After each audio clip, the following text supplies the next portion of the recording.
What's up? How you doing? It's me back again, Analog Attack. Welcome to episode 14 of Iron Maiden. Evening, Chris. Morning, Chris. Afternoon, Chris. How you doing? All right. How are you? Pretty good. Today we're going back in time to 1995. We're going to be tackling, that's the correct word to use, the X Factor. Look at that. There's one of a few I don't have. There you go. This is a beautiful parlophone. This is like the best this is going to sound, I think. We'll get to this later, how it looks and how it sounds. We'll get to that in a bit. Of course, the way we've come at it, this is like we've already done Virtual 11, which was the second album with Blaze. So we'll go back to the first LP. That's kind of interesting. But 1995, you know what?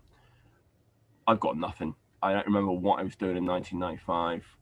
Got barren years. I've got no idea what I was listening to. I've got a list of albums that came out in that year. I probably didn't. Maybe there's one or two that I was familiar with in 1995. But were you in Japan? Not yet. No. I was living in England still, but I just can't remember what was going on at all. But there you go. Mid-90s, you know. Yeah. Dark times. Grunge? Was grunge going on in the mid-90s? I don't know. Yeah. Dude, I was in the thick of it. Ooh. I was 14 in 1995. Loved Soundgarden. Oh. Who doesn't love Soundgarden? Yeah, well. It was I saw a bunch of bands that were popular at that time. Wow. At these like radio station concerts that would get put on where they, it was kind of like a payola scam, I think, where the bands would play for free and then the radio.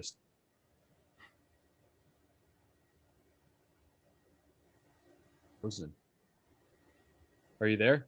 I am. You froze a little bit, but that's okay. I froze. You froze. Right. You froze. But, all right. But actually, I've got not a bad little stack of records that came out in 1995. Okay. One I don't have. You have it actually. I didn't, so I couldn't bring it up. But Black Sabbath, Forbidden, came out in 1995, right? Oh, I could have brought that. Yeah. That came out. Apart from that, Suffocation, Pierce from Within came out. I don't have a copy of that. Decent album. Let's have a look at the ones I've got. I've got a little stack. 1995. AC/DC. I see what's on top there. Yeah, AC/DC. We're Breaking Balls with Ball Breaker.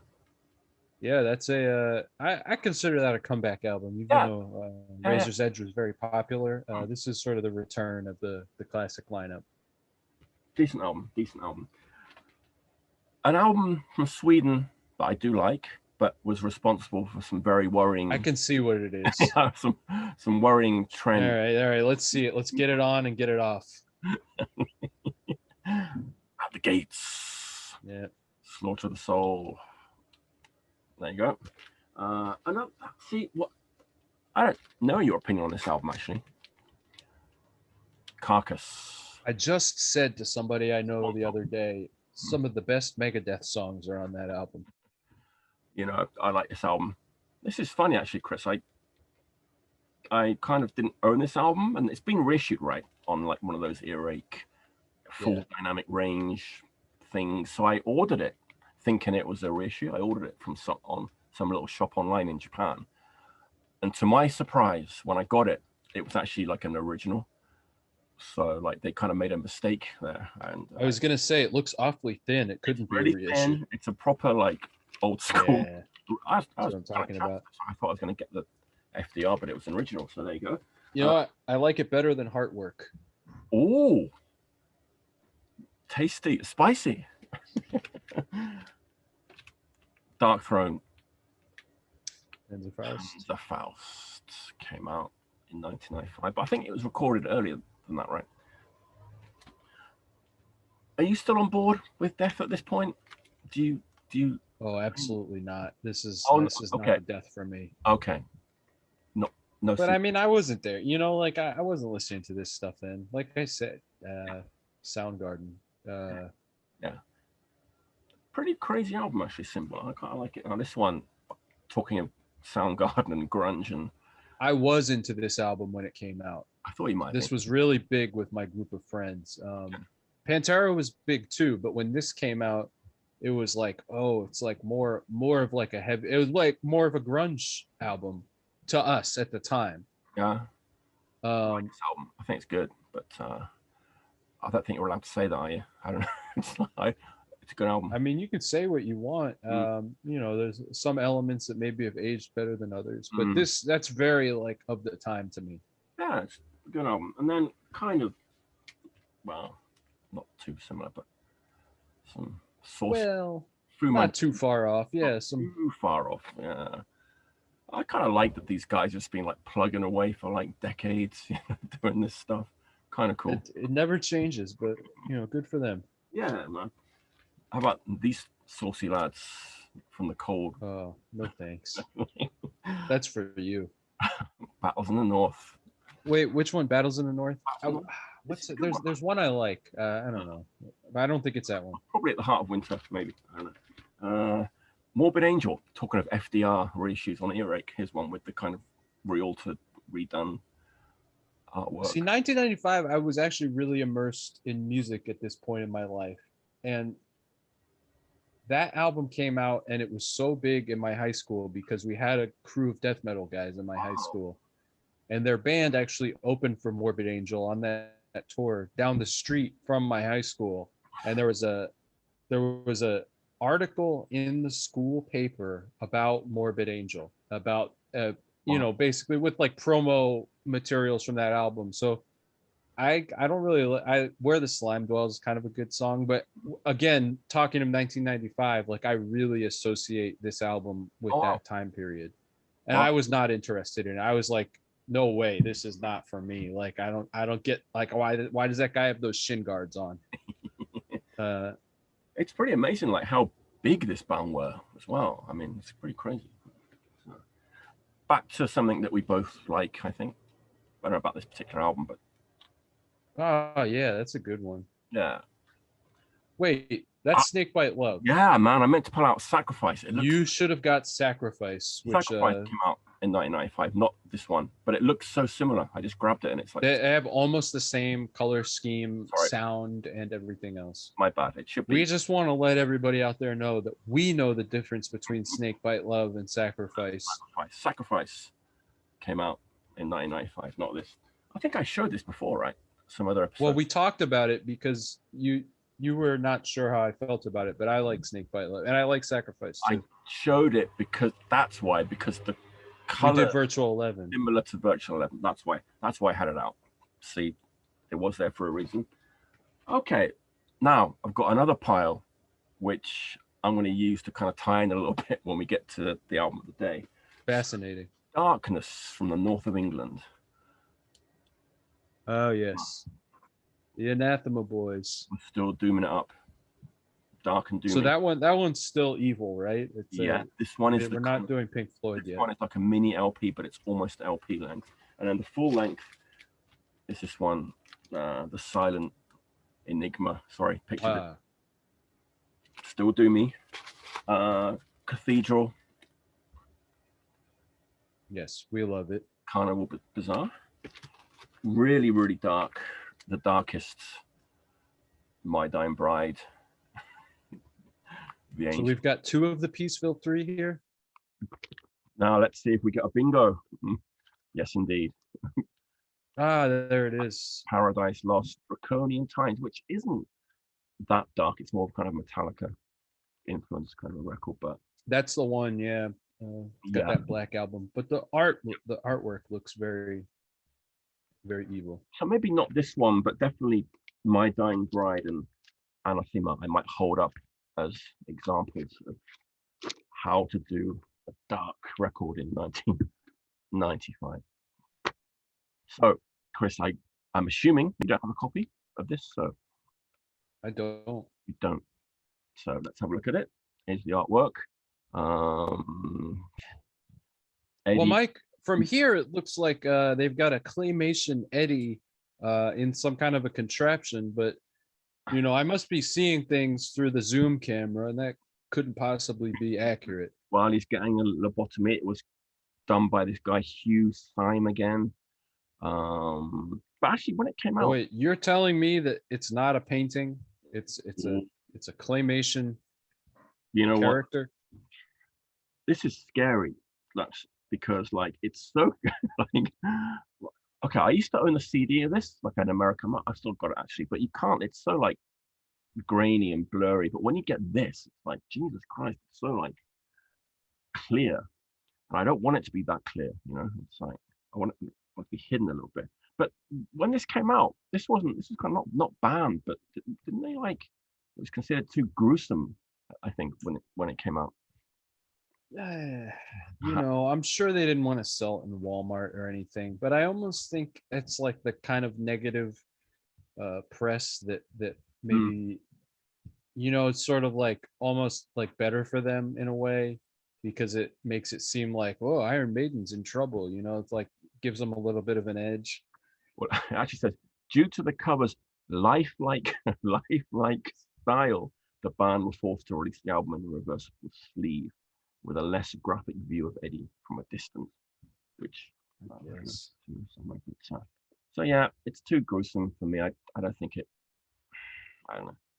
Not really a fan. And I also, mean, it feels incongruous, yeah, incongruous. and also we get an early example of the stretched logo. Mm-hmm. Yeah, pretty ugly. Yeah, one thing I do have something good to say. This isn't it. It's just like even They reused this image okay. on some of the single versions of some of the songs off this, which is I'm gonna talk way too much about as we go on. All right. One thing I do like though, I like the photography in this. I think it's really cool actually. Really like Oh, moody look at shot. Steve.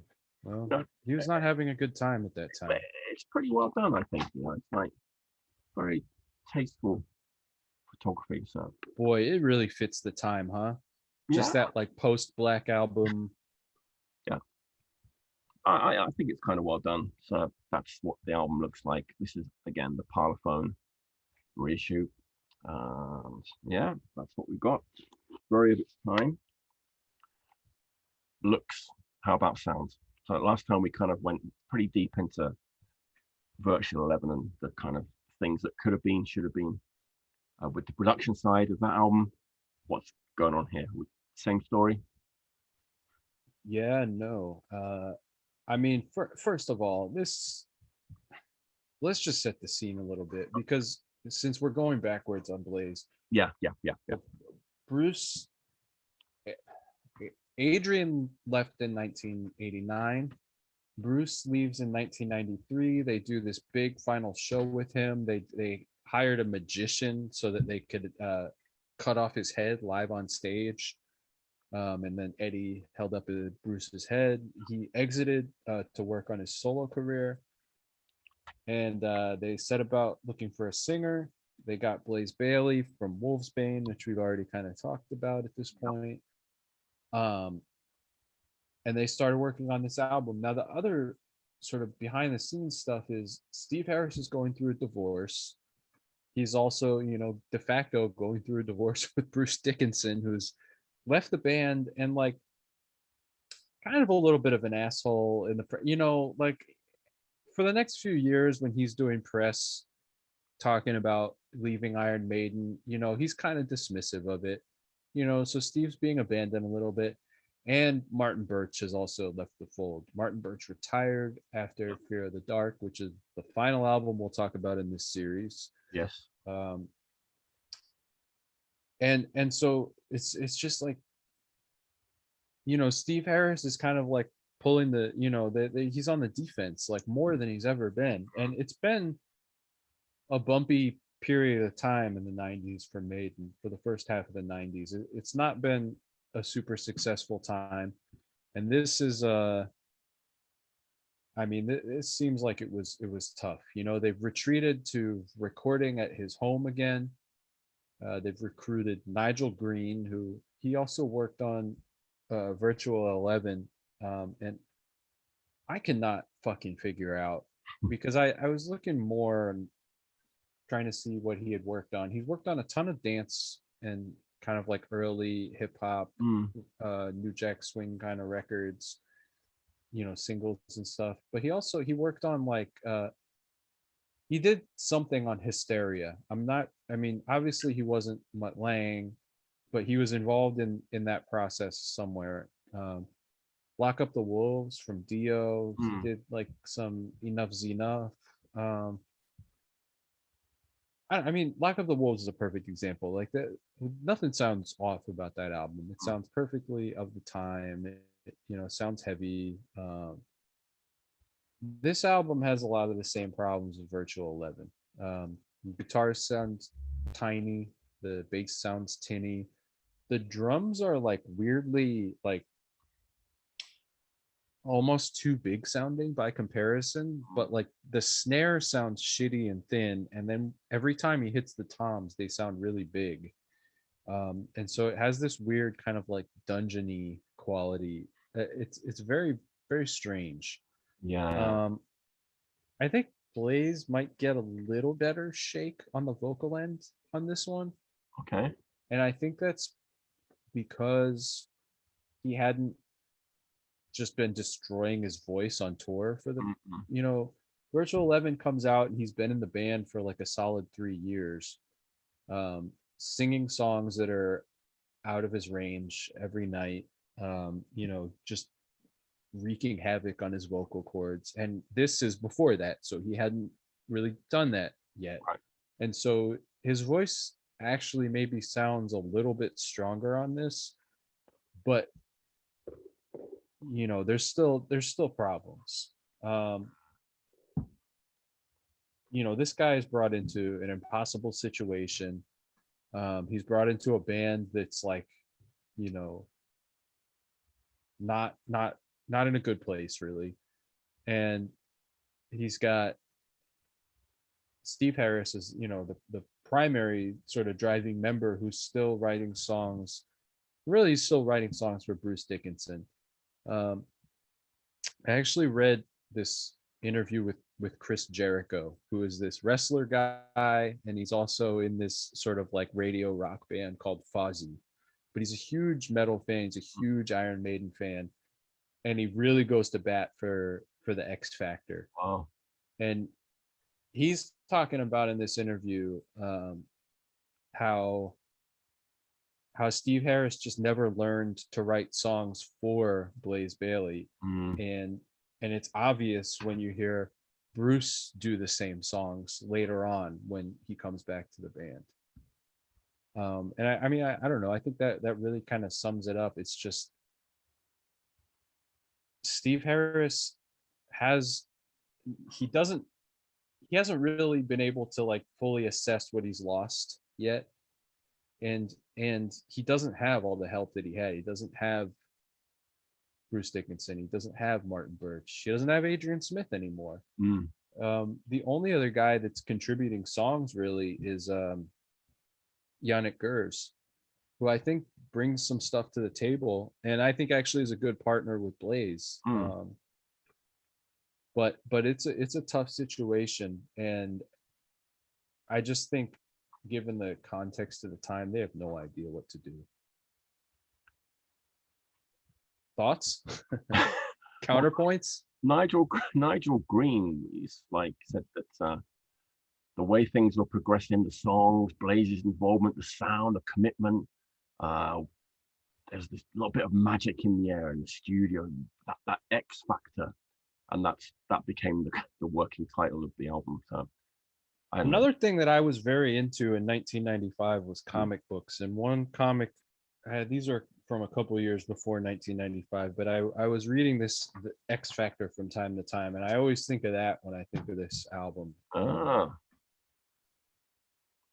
I mean, this record sounds like a demo, the same way that the Virtual 11 sounds like a demo, and this one maybe even more so. I thought so. I think so. You know what, Chris? When these two albums kind of get talked about together, usually Virtual 11 is kind of put at the bottom, and then people kind of say this one is the better one with Blaze singing. So I guess we'll find out what we think about that. But I thought that was quite interesting that this one kind of seems to get more love than Virtual 11 does. I think what you can say about this album on the whole is that it has a distinct feel. It has a distinct vibe. Like it's, kind of in the same way as like a Somewhere in Time, where like, it's a downer album. That the band are like working through some shit, and Virtual 11, it kind of just so there's one Stone Cold classic and a couple other really good songs in there, but it does kind of feel like darts at the wall. It does just kind of feel like, here's some songs. X Factor, it really feels like all of a piece. That's true. Although it's a bit ragged. I kind of, what did I kind of dub this album? Uncomfortable pace. It's like, it just doesn't feel finished. It's not dynamic, and there's a lot of songs that have this like same. It's not doom, although it's doomy. It's not mid. It's definitely gloomy. It's gloomy, but it's not doomy. It's not kind of mid. It's like this awkward kind of neither here nor there feel to it, which I have a really, really hard time with. And I love doom. That's why I kind of wanted to keep these records out. I love dark music and I love slow music and gloomy music, but this is just like, it doesn't really there's this rhythm that they lean on, and it goes da dun da da da dun. It's 1 2 3 4 1. That's it. I in like so and many it's songs, like they're trying to update the classic gallop into something that's like heavier, like a little more like like I can't imagine that these guys cared about grunge, really. No. But I can imagine that maybe they were seeing stuff like Pantera, stuff like the newer Metallica records, stuff like, Down, Soundgarden. And I don't think they were trying to copy that, but I think they were saying like, okay, like what like when you like boil this down, like what is this, and like how can we respond to that? Right. But boy, I'll admit, I think I had to make notes on this because it's one of my least listened to Maiden albums. I'm kind of disappointed in a way because like as I just said, I do like dark music and I do like doom and gloomy stuff, but the songwriting just isn't there, and that beat that you just did there, it's like I can't not hear it like in so many of the songs, and it has no kind of energy to it. I mean, doom metal can be really energetic even though it's slow, and slow music can be energetic, but this has like no energy to it at all for the most part. So I think some of those songs specifically sound unfinished. When we get down to the song breakdowns, and this is the only Maiden album, well, this is since the first one and probably ever since then, that has like 4 more songs from the recording sessions that didn't end up on the proper album. And that's not even including the like stupid cover songs that they recorded too. This album is 11 songs. Okay. Yeah. 4 additional songs that didn't make the proper album. One of which was released as a single with a video, which I don't understand. Virus, right?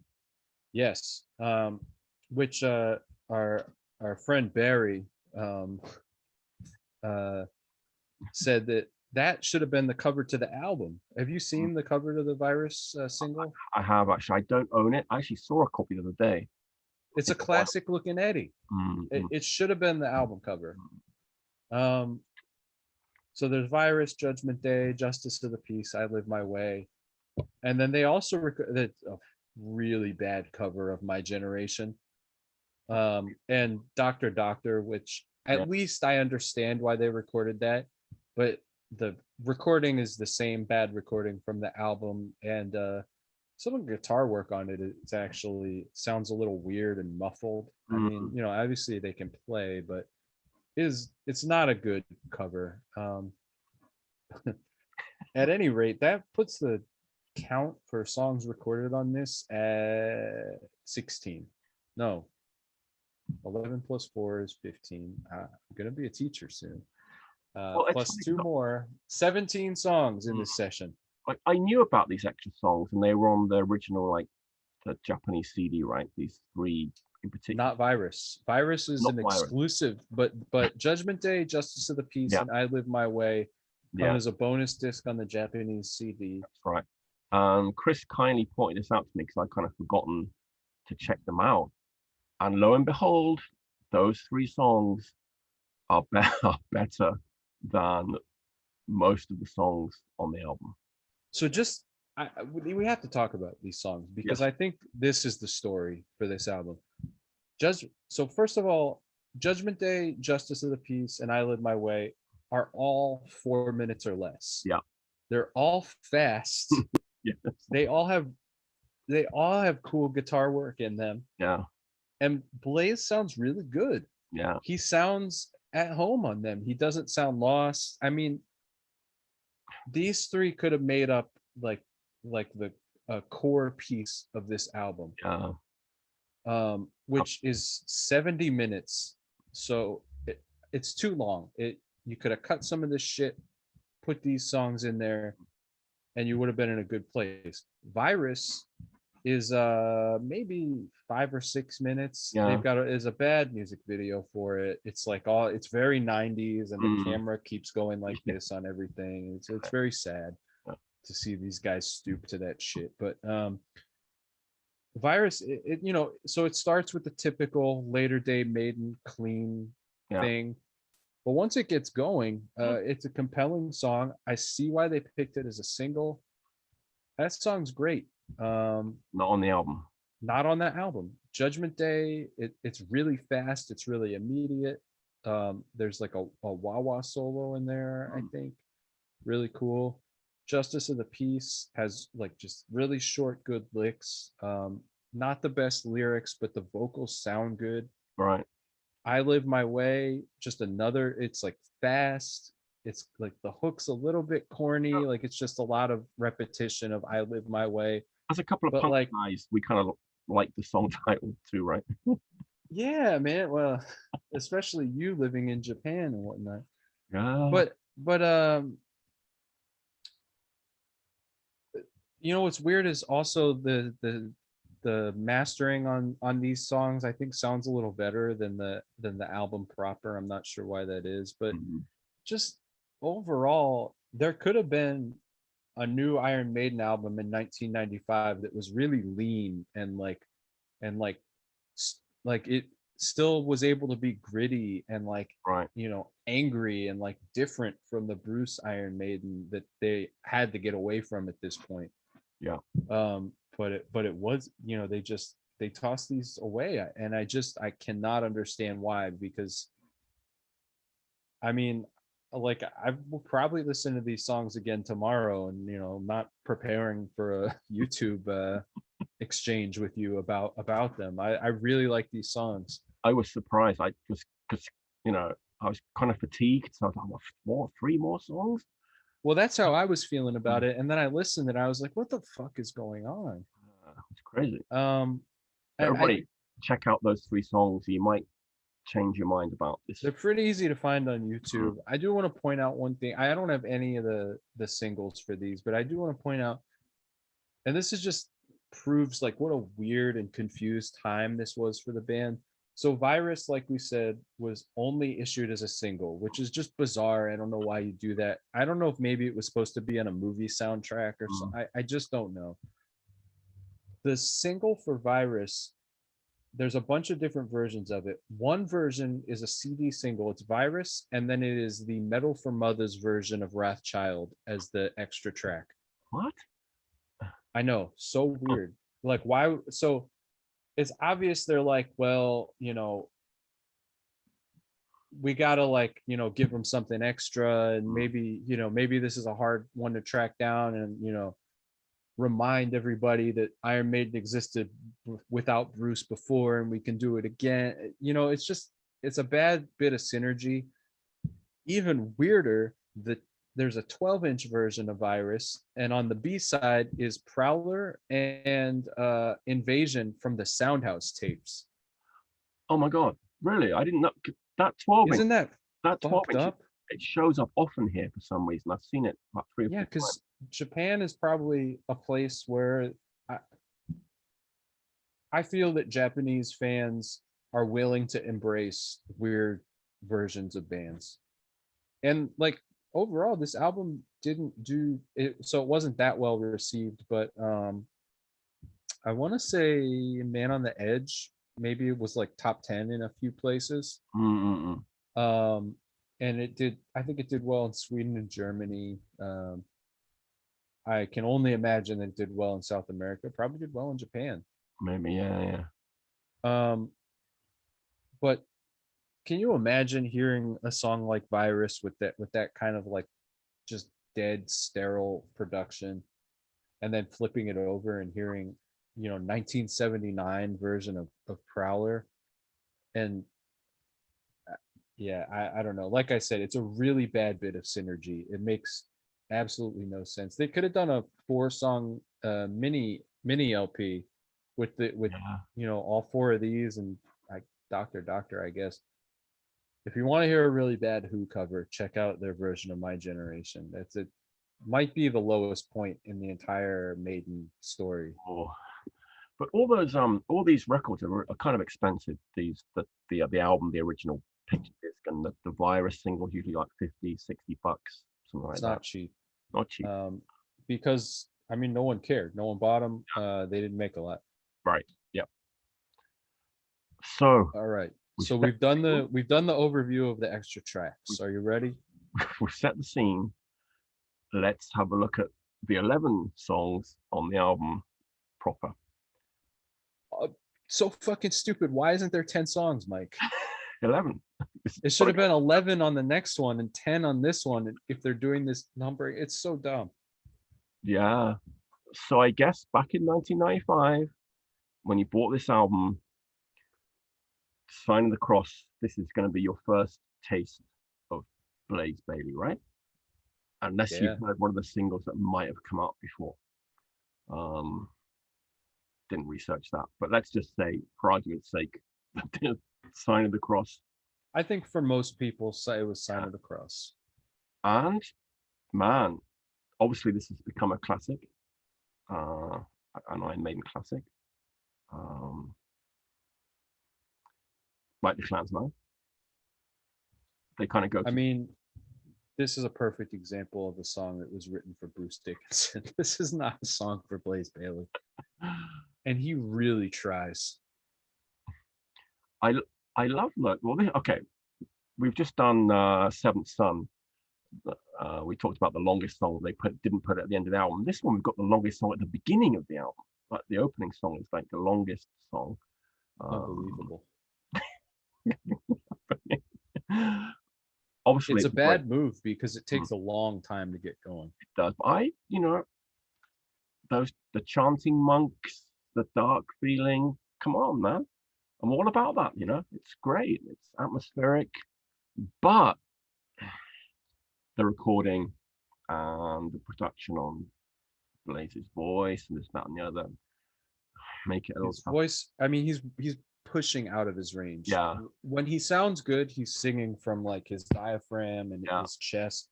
And when he sounds like these guys won't cut him a fucking break, he's singing from like the back of his throat, and you hear it coming through his nose more. And it's very evident that that's what's happening here. But also, they do like this buildup of like 2.5, 3 minutes of just chanting and atmospherics, and then when it comes in, like the drums just start. There's not even like a cymbal hit or like a roll or something. So we talked about on the other episode, Moonchild has like this perfect crescendo of like each instrument coming in, and we're going from the cymbal crashes to that snare roll that builds it up and like really lets the song bust out. And this, it's just like, it's like he was like taking like a drink of water, and he was like, oh, it's time to start now, and just right into it. It's so awkward. And It's then annoying actually, because I think that build up intro it is long, but it does build a kind of a pretty nice atmosphere, and then just kind of just like, oh, here we are. just Yeah, like someone just turned the switch on, and the yeah. way that it doesn't help the way Blaze comes in, it feels a little awkward.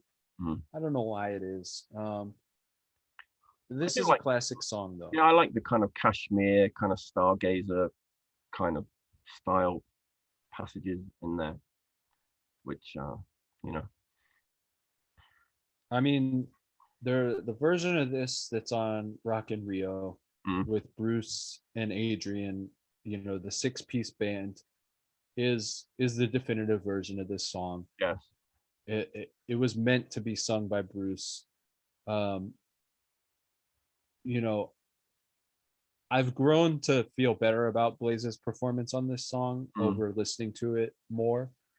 Um, but it's hurt also just by the absolute like terrible production. The bass is like so loud and clanky. it is, yeah, And that going back to those B-sides, I feel because they're so fast, they kind of like everything congeals a little more. But in these songs with so much space, which almost the whole album is songs paced like this, you just they sound so much more empty, and the only thing they can fill them in with is like these very chintzy keyboards that unfortunately plague these later day albums. yeah, um so absolute classic song, not the best version of this song. true. So we get Lord of the Flies. That's another song that kind of Bruce sang a lot, right? On the Dance of Death tour. Yeah, they did this on the Dance of Death tour. I believe this is a Yannick song. Mm, um it sounds like one. um I might like the Blaze version of this song better than the Bruce version. there you go. I really enjoy this song. Yeah, And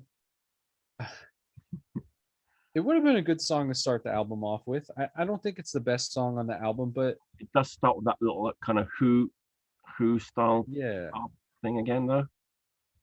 Um, I don't know if you think about when they introduced Bruce to the world, the way that song just kicks right off and there Mm, he is. Like this would be a good way to bring Blaze into the world, but that's not the way it worked out. no. But this is a strong track. Yeah, this is a Yannick and Steve song. I Yeah. guess I'm cheating here. Ah, yeah. Um, but this is one of the best songs on the album, and it pairs well with those B-sides that I'm going to consistently mention through all of this. It goes along great with those. So yeah, so far not too bad, I would say. Yeah. Man on the Edge. Okay. I'm interested in your opinion. I love this song, man. It's just got It's like, a hit. come on, it's 1995. We've got this like meat and potatoes, the British heavy metal riff from 1983, driving the song. Speedy. It's after a Michael Douglas movie. What more do you Such a want? weird movie for them to pick, but this song is a hit. I think they did. I'm pretty sure they charted with this. I forgot to include that in my notes, so correct me if I'm wrong. There's a Bruce version of this too. They played that on the must have been the Ed Hunter tour. Right. And he does a great job with it. And again, like props to props to everybody in the Maiden camp for keeping 3 X Factor songs in the set until the mid 2000s. Yeah. That's unbelievable. That I mean, they've kept this album in print. They don't have to keep it in print. Like I respect that so much. Like whatever we say about the flaws of this album, Mm-mm. like the fact that they've never like run away from this album and Virtual 11, the fact that they've always stood by them and stood by Blaze and stood by Yannick, like that's like it's so classy, man. Yeah. This song's good. It's good. And I think this and Future Real are like the signature Blaze Maiden songs. Mm. I think he has a bunch of other good ones, but I think if you're gonna boil it, like I said last time, Klansman kind of became really a Maiden song, Yeah. and Sign of the Cross has become a Maiden song. But I think Man on the Edge, Future Real, those really became Blaze songs, and those belong to him. Yeah. And that's really cool, man. He really did everything he could with a, a tough situation, even though it was a good opportunity. Yeah, I've got to say that like this is like the first track on side 2, and from now on every side has 3 songs on it. So side 1 has 2 songs, every other side has 3 songs on it. So I think the first 3 opening songs were okay. We're good, we're chugging along. This is track 4 is when it starts to get a little tricky for me. Okay. Fortune. Here's where we got to go to the notes. Fortunes of War. Okay, so we got a bass intro, and I have to always turn up my amp because Blaze is so quiet. It's like you can hardly hear him. Intro on this just sounds bare. Yeah. It sounds so empty. And this is my not. Sorry, go ahead. Oh no, go ahead. This is my first use of like the uncomfortable pace that we were talking about. It's not a ballad. It's not mid pace. It's not doomy. It's just got this really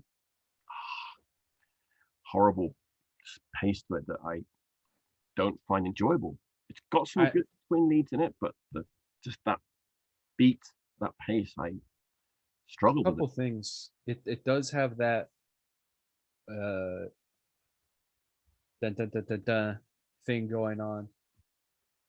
This is the first one where like, so Maeve kind of like writes their songs in a way that like I've heard some people describe as modular, where it's basically like they're taking big bricks and then they're laying them one next to the other.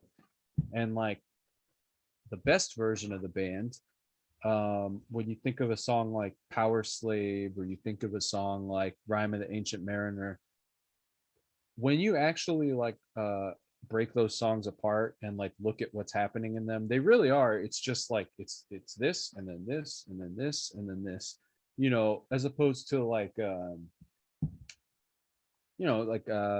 Deep Purple or something, where they kind of like jam out and like things bleed together a little and there's some improvisation. Maiden is like precision based, but when they're truly at their best, you don't clock it, because the songs, they just flow so naturally. Like Seventh Son of a Seventh Son song is like a bunch of different movements and they're all very linear. When you get a song like Fortunes of War, and it's like this long empty open part, and then around 440 it just like turns to a different song basically.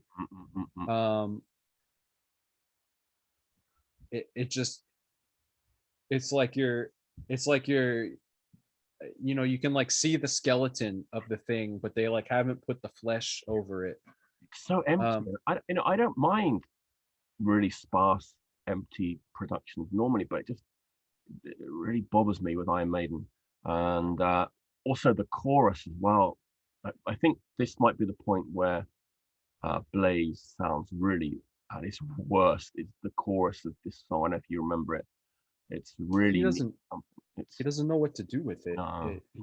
And they're bludgeoning you with Fortunes of War, Fortunes of War, Fortunes of War over again.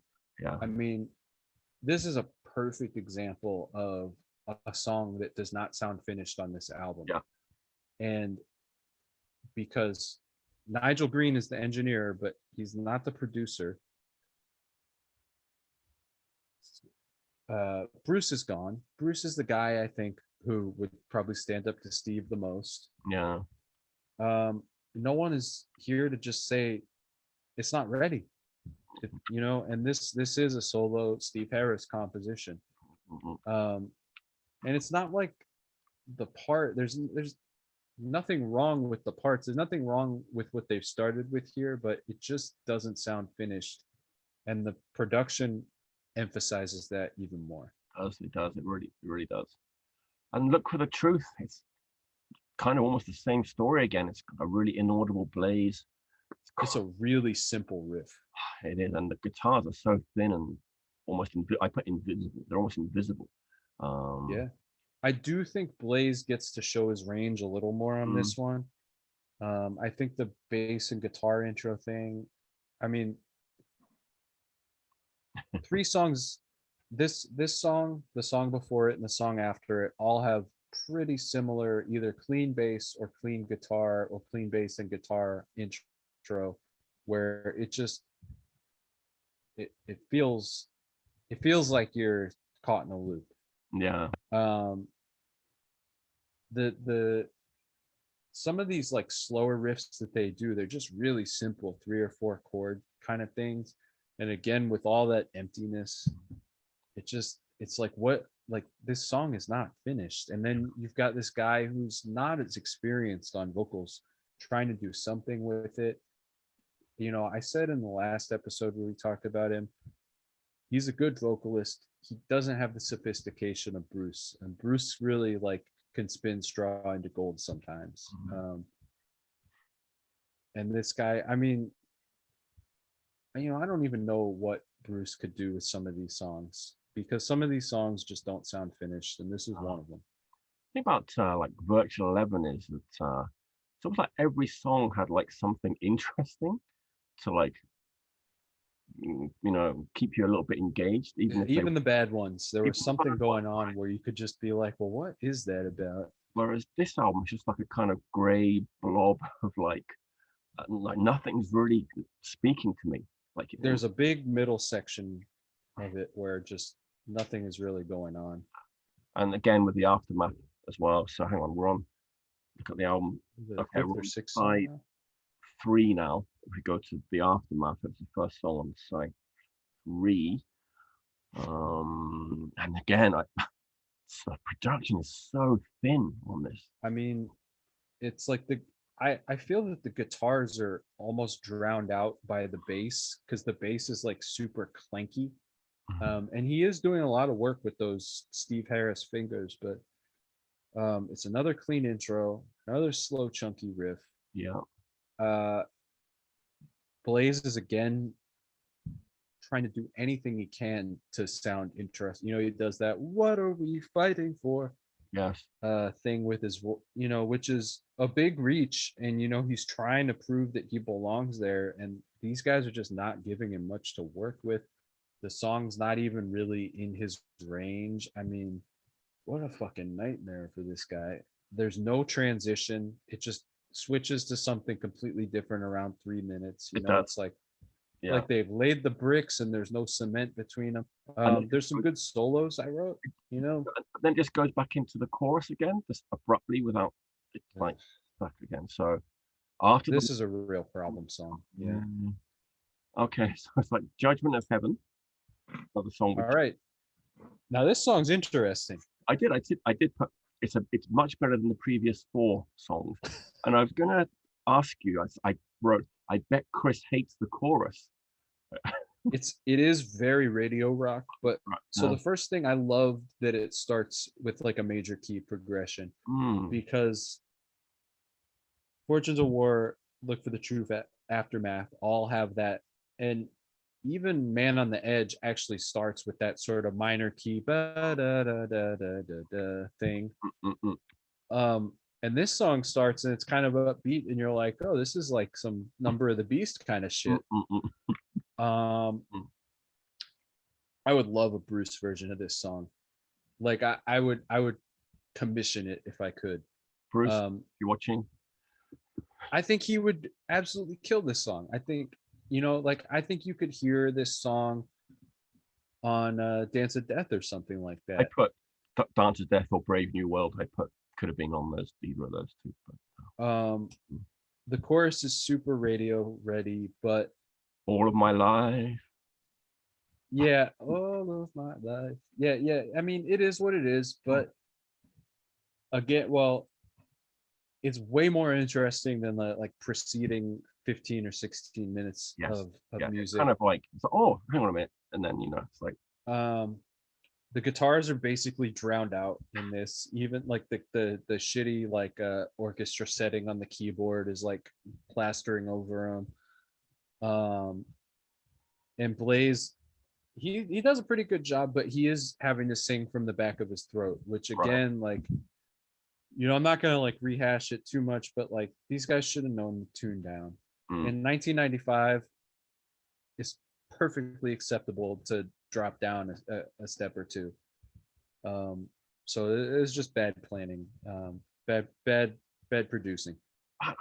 There's so many like good song titles on this record that kind of I like, Aftermath, Blood on the World's Hands. It's good stuff, right? Good song titles, but it's like the intro is so bad to Blood on the World. This is one of the worst songs in the entire Iron Maiden catalog. Kind of Middle Eastern feel coming in, and it's Steve Harris's fault. This is a solo Steve Harris composition. He starts that to me sounds like acoustic bass with chorus on it. Yeah. It's acoustic bass, so like the notes are not crisp or even. I mean, it sounds like a guy trying out an acoustic bass at Guitar Center. It just absolutely nothing's happening on it. It's unbelievable, actually, how bad it is.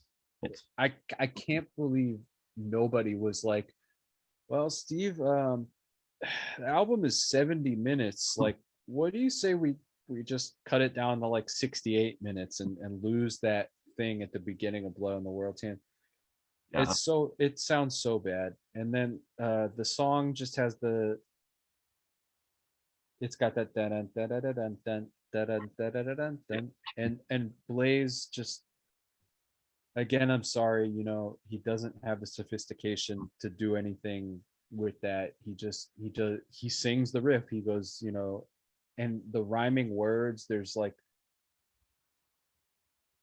what is it? There's one that's so bad, it's like, I don't know, he's saying like a bad thing and then a good thing. I can't remember what the lines are, but it really, I mean, it's causing me to shift in my seat. You can see that. This song is terrible. Yeah, it's just terrible. It sounds bad. The performance is bad. It's terrible, actually. It's unbelievable that this was released on a major label. Yeah. Edge of Darkness, another good song title, man. The Edge of Darkness. Come on. Again, like really quiet Blaze Bayley, like not his fault. It's got that uncomfortable pace again. And then it has a riff that sounds like "Hallowed Be Thy Name" at about 3 minutes. It has a little bit of a nice, not too bad of a gallop. The bass. Yeah, you get a nice little gallop there. Yeah. I wrote that there's more song here than there has been on the previous few. Right. I would maybe let this one stay on the album. Yeah. If I was like trimming this thing down and throwing out some of these songs and subbing in some of those unused songs, I might let Edge of Darkness stay.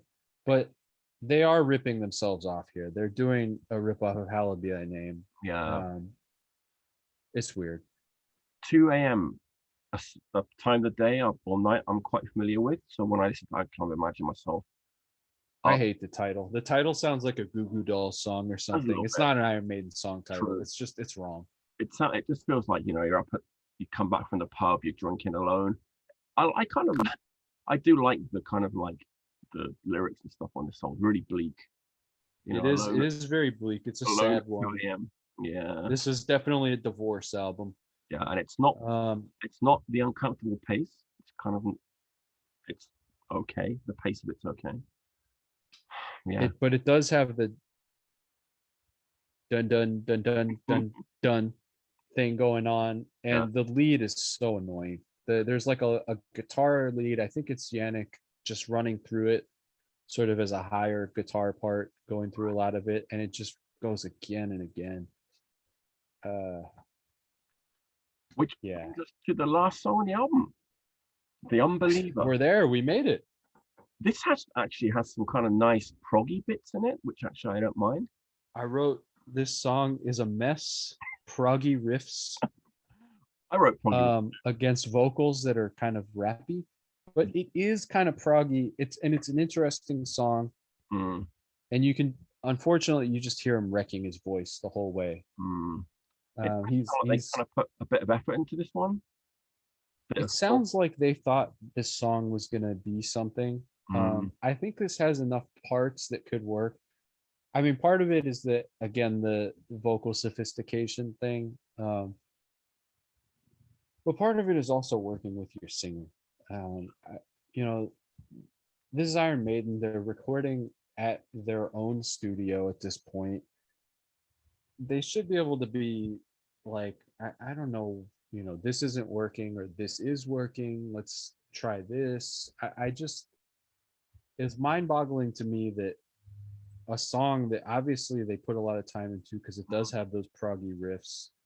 It does have like a very deliberate chorus where he is clearly like ripping up his throat a little bit, which, for if he were a hardcore band or something, it'd be fine. But for this, it's like, buddy, you got to use those things. This is your job now. You can't you can't do that. Like I said, there's a lot of things on this album that if it was another band, I would be totally okay with.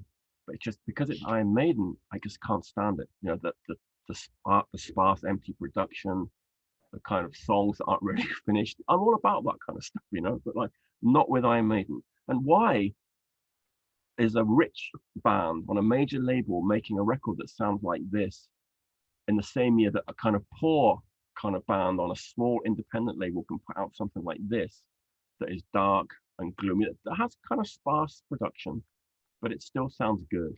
I can name hardcore records from the same year that sound better than this. It kind of blows my mind. This is what bothers me. If it was another band, I wouldn't be criticizing it so much. It's just that I understand a desire to present yourself as having more of an edge, to be grittier, especially at the time. You think of like the stuff that was on, well, you may not remember, but I was really immersed in like popular music. I was watching MTV probably like 3-4 hours a day, and then when I turned off the TV, I would go upstairs and have the radio on. And there was this like, especially on MTV, everything was shot with like a gritty kind of sheen, and like it was yellow and brown and like, black and gray and rust. And I see that they're trying to incorporate some of that. I don't understand the choice for the guitar sound. I don't really, the bass I can forgive a little more, but it just the whole package. It's like if you're gonna get this singer that's gonna be like this, like kind of like heavy baritone, like almost like a British Glenn Danzig or something like that. You got to have some muscle behind him, and it's such a severe miscalculation. It's really astounding. It's really frustrating because on paper, I love this album. The darkness, the bleakness, but it just doesn't work. It just doesn't work at all for me.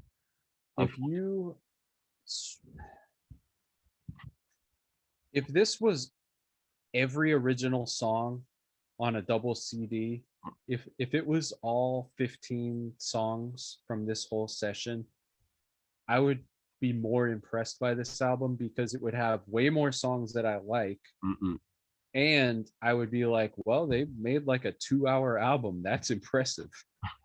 As it is, the album has most of the most unfinished material, and is missing most of the highlights. And so it's a really hard, I mean,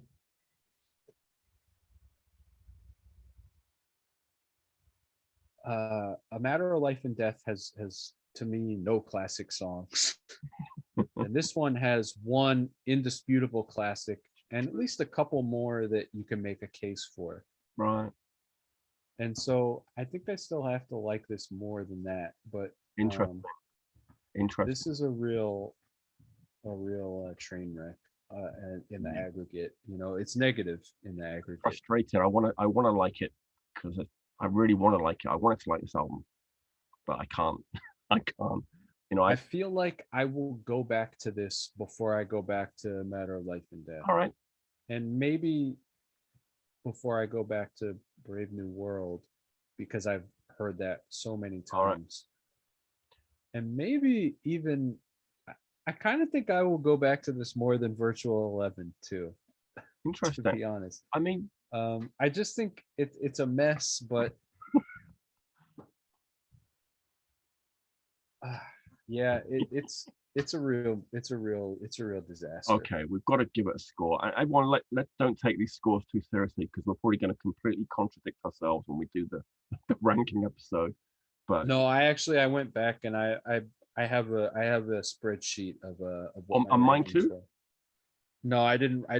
Just you gotta do your own work, Mike. You know, as an academic. Okay, so whatever I gave Virtual 11, like minus 1.5 of that.